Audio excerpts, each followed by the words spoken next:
Nandito ko sa Center Point Grocery kasi nakapiyat ako kay my daughter gami. Ayan. Kuha ako ng ayan o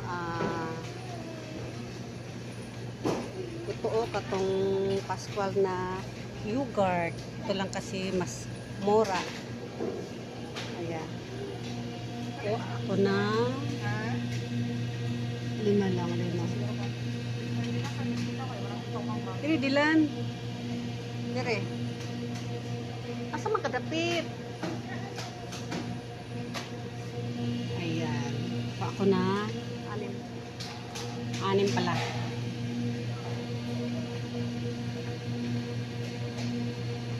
Oh my goodness.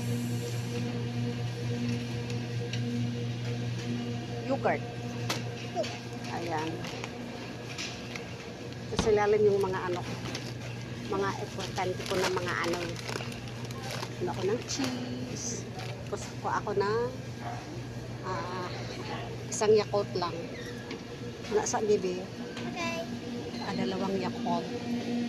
Ayan.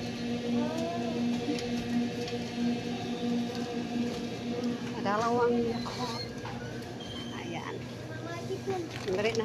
Tapos kukuha ako ng lettuce. Ayan. Ito. Mga fruits pero sobrang mahal. Kaya lettuce ang hanapin ko. Tsaka may lettuce ba dito?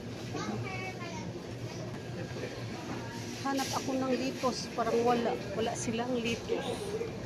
Ayan, wala silang lettuce. Dito lang sa NCCC supermarket. Dito sa Center Point, wala silang lettuce. Yan, kasama ko ang aking pamangkin. Ayan. Wala ang lettuce.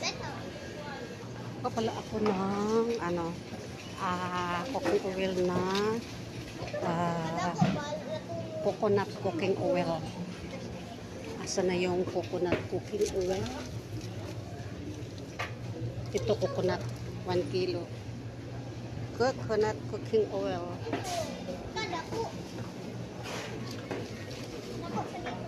Yan. Hanap ako ng cloves. Tagal na doon sa mga grocery. Hindi talaga ako nakapaghanap ng cloves. Lang, TikTok lang. Pero kasi may shipping fee, mahal kasi ang shipping fee 100 plus. Kasi Manila at dito Davao. Bakit doon maraming clothes nakita pero ngayon nakakailangan ko na wala hindi lang nakita ng mga clothes dito. Iwan ko ba? Bili ako ng itlog.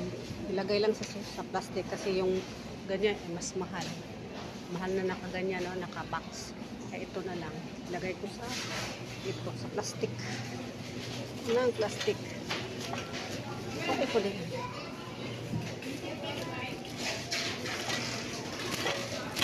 Ay nako, ang hirap. Pagkakala ko kayo kami update na lang kayo i-update ko na kayo maya. Matapos namin ayan. Bye-bye dito ko na. Nakatawa.